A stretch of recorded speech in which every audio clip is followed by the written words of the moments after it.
My name is Jared Stern, and you're listening to Wrapped, the official podcast of the Tefillin Project, a project which gives tefillin to people who have never received a pair before. Here is where you will get to listen to the most inspiring people involved in the mitzvah of tefillin. On our 6th episode of Wrapped, I interviewed Jake Slewett, a 24-year-old rapper from Forest Hills, New York. During our conversation, Jake discusses his journey with tefillin and how he connects with Hashem on a personal level when he puts tefillin on.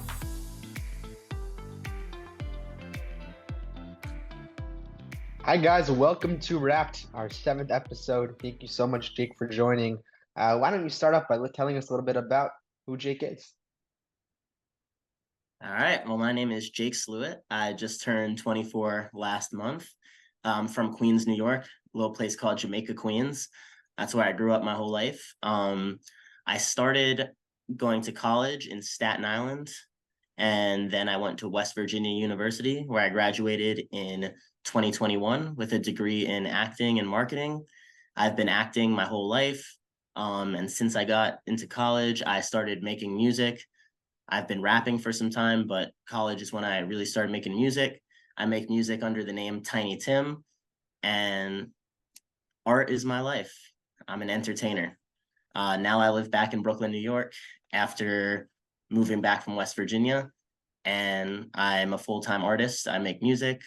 I'm a background actor, and I own my own small business for trading cards. So just on that grind.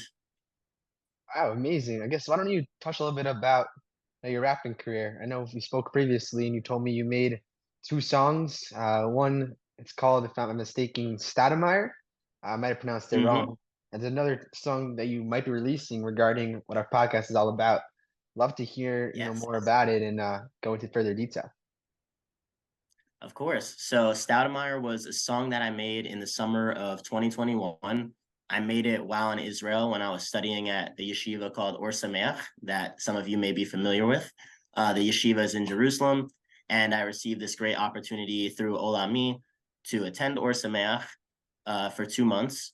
And during that time, former Knicks star for the New York Knicks, Amar'e Stoudemire, actually attended the yeshiva with me for about 2 weeks. He learned with us. He was in all my classes. He was in my program of Mechina, so I've got to interact with him. I got to rap for him, and I most importantly got to see his dedication, his devotion to religion and trying to be better and trying to become more religious. And it inspired me as well to make this song Stoudemire. So the song Stoudemire is all about reaching your goals and striving to find more of a purpose in life when it comes to Judaism. So we filmed the whole music video in Jerusalem, me and Nissim, who was also a member of Mechina at Ohr Somayach. We went out till about 4 a.m., just all over Jerusalem filming it. And then I recorded the actual song in the studio once I got back to New York and put it together with the music video, and it's been a hit ever since. It got at least 1,000 views on YouTube. It inspired a lot of yeshiva kids, a lot of non-Jewish people, a lot of Jewish people of all different sects and religions. So I'm glad that I could inspire people with that one. And the other song is called Wrapped Up. And that one I also wrote in Jerusalem about my personal journey of not growing up in a religious background, but then coming to Jerusalem and putting on tefillin and how that binds me closer to God. And really, it's just about my journey that I took from New York, or from West Virginia at the time, to Jerusalem. And it's all about inspiring people to put on tefillin. So that song I would like to release this year. It's called Wrapped Up. I guess the same name as our podcast. Our podcast is called Wrapped, the Tefillin Podcast. So Yes. cool. So I guess speaking about tefillin, why don't you tell us a little bit about your experience with it, how you got connected to it, and your life journey with being binded to Hashem through amazing boxes of phylacteries. Yes, of course. So growing up, I went to a Reform Temple of Forest Hills. It was very close to my high school, Forest Hills High School in Queens, New York. I grew up Reform, so as many of you know, it's not the most religious way to dive into Judaism, but it did get me introduced to the basic prayers, the holidays. I learned the Aleph Bet. I got Bar Mitzvah, of course. But I've never really had the opportunity to put on tefillin. It's not really something that's integrated into the Reform community. So the first time I could remember putting on tefillin was actually a few blocks away from my high school. There would be some Chabad kids asking the students passing by, "Are you Jewish? Are you Jewish? Are you Jewish?" I would always tell them I'm Jewish, but admittedly, a couple times I denied at first because it just wasn't my custom. It didn't make me feel comfortable. I wasn't used to it at all. I've never done it. But one day I decided to take them up on their offer, and I let them wrap me up right in the streets of Forest Hills. All the students passing by, students of all sorts of ethnicities, religions, doesn't matter. Even though Forest Hills is a somewhat Jewish area, I would say most kids at my public high school were not. So seeing some of my friends pass me by as this was happening, and this was something I've never done, it was a little intimidating. It was a little uncomfortable, but I knew I was doing something right because I knew the importance of wrapping up to bind yourself to Hashem.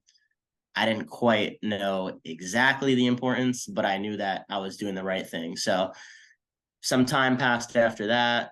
And my best friend in high school, Michael, his name is Michael Kalantarov, still best friends. He's the one who inspired me to go to Israel and take up this opportunity. Without him, I probably never would have got to Jerusalem. He got me into these NCSY programs. So with the Reform Temple, I was doing something called Nifty. It was a youth group, but it really wasn't religious. It was more of just a place to hang out over the weekend. NCSY, though, has more of an Orthodox, spin on it. So at these events, I would get wrapped up a couple times. I'd say maybe like 2 or 3 more times over the next few months in my senior year of high school. So I could still count the amount of times I've done tefillin on one hand at this point, but I was getting more used to it. And of course, someone had to help me with it. I had no idea about the process myself. So there's that. NCSY definitely helped me get more accustomed to the tefillin. And then come Israel, it was something that almost everyone at Ohr Somayach did every day. So I had no choice but to start learning. And of course, I still had to have help doing it. But as I was repeating this process every day, I was picking up on the prayers. I was picking up on the process. Okay, the Shel Yad comes first, and then the Shel Rosh that comes second. And this is the way we do it. And finally, I was somewhat able to do it on my own. And come the end of my trip, I met this really great guy, Jacob Bach. Not right at the end of my trip, but actually more towards the beginning. But it was the end of the trip where he decided it would be best if I went back to the States with my own pair of tefillin. And so they surprised me with a beautiful ceremony at Ohr Somayach. Everyone I met there was there celebrating me, celebrating my beautiful tefillin Oh, yes, that I sir. got.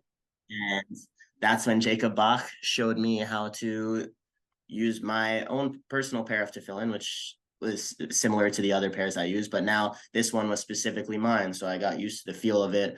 I got used to, exactly how to do it. And from that point on, I started doing it on my own. I used a book to help me. This is actually an NCSY Moxor. So this was a page that I used all the time. Yes, it's right at the beginning, page 20, and it basically is a how-to guide on how to do tefillin. So this was very essential when I came back to the States because back in West Virginia, there were no Chabad students, there were no Orthodox students to help me out. It was all on me. So I wanted to make sure I was doing it correctly, because it is absolutely important to me. I'm not just gonna wrap up. I want to make sure it's the right way, and making sure that I dedicated myself to doing it every day. So even though it was a struggle coming back to the States and I didn't have that constant environment to remind me, okay, it's time to do tefillin, I really had to push myself. Even if I was in West Virginia, I remember vividly being in the woods with my friend. West Virginia is a very woodsy area. We were in the woods and I was like, well, I got to put on tefillin before sundown. I remember rushing back to the house, going upstairs and doing it just as quick as I can before sundown just to make sure I did it. So really just going out of my way to make sure I did it every single day, and keeping that routine once I got back to the States was absolutely important to me. Wow. I guess when you got your own pair, maybe you could tell us more about the whole celebration, what went down, what it felt like, and maybe the first time you actually, tied that knot and wrapped around your arm. Must have felt like amazing. Mhm. Speaking to a rabbi earlier this week, and he was saying that when you put tefillin on, a part of you, like inside your soul, deep in there, comes out that you're not able to do with anything else, whether that's davening or learning Torah. Tefillin is extremely unique that nothing else could really touch upon what tefillin does to a person. So maybe you could touch on what tefillin exactly did to you, and especially your own pair. Yes, absolutely. So the celebration itself was just awesome. I'll say that flat out. Just having all my friends and supporters that I've met throughout those 2 months in Israel, just all, it seemed like everyone was just all in one place. I knew something big was happening, but they kept it from me until the actual morning of, so that I was surprised. I truly was surprised. I didn't expect such an. I told Jacob Bach it's probably the nicest thing anyone's ever done for me. But there was dancing, there was singing. We took some morning shots. I remember it being like 9 a.m. and we were like, we were just taking shots to celebrate. But that feeling of putting it on for the first time and knowing that it was mine, because at from this point, before this point, basically, I was using someone else's each time. I would use either someone else's personal tefillin, or the rabbis at the yeshiva had a pair to fill in specifically for the students who didn't have their own to put on. So I never really had that personal aspect of, okay, this is mine and this is my personal way to bind to Hashem. But suddenly it felt like the tefillin, that's the process of putting on tefillin belonged to me, because now I had the ability to do it whenever I wanted. I didn't need to rely on someone else to show me the way or to provide their tefillin. I had that access whenever I want to put it on, obviously before sundown, not on Shabbos, learning all the ropes, making sure that I do it correctly. I now knew that I had access to put on whenever I want, and this was mine. I can hold it in my hand. It's all mine. And just that first, just putting it on and wearing it during that ceremony, it was humbling. It was humbling, to say the least. It's an indescribable feeling. You're certainly right when you say that. It's hard to describe. But it gave me a connection to Hashem that was more personal. From this point on, anytime I put it on, I felt a more personal connection to Hashem, rather than, okay, I'm just doing an obligation with whatever tefillin is available. If that makes sense. That makes 100% It sense. was it's all mine. So anytime that I want to bind myself closer to Hashem, the responsibility is now mine. It's all mine. It's all on me. So I felt a cloak of responsibility come over me, if you will. Wow, amazing.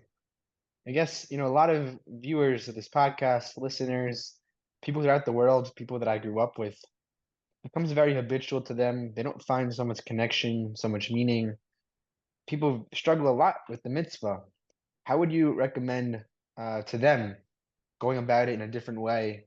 Maybe one or two insights that could really invigorate, help them allow the mitzvah, make it a lot more meaningful, and completely change their day when they put it on in the morning.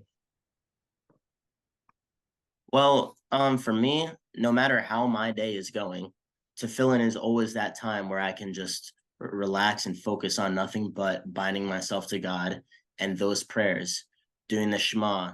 It's a very intimate, personal moment with just me and Hashem. So no matter how your day is going, whether you're having a fantastic day, whether you're having the worst day, tefillin will always be there, to connect you to God. Whether your family member or your friend, God forbid, is sick and you need that healing, tefillin will be there for you to pray for their healing. Whether things are going great and you just want to thank Hashem for things going great in your life, tefillin will be there. So no matter how your day is going, you always have tefillin to bind yourself to Hashem. And even though it is an obligation, it to me it feels almost more like a privilege, just getting to do that and getting that moment that honestly, it's an intimate and a personal moment to connect to Hashem, because no one else in that moment is hindering me. Me personally, I always do it alone. And that's mostly because I don't live with anyone super religious, or my family, they belong to a conservative temple now, not Reform, moving up in the world. But it's always just a very personal thing to me. I know people put on tefillin with others in the room, obviously, during shacharit.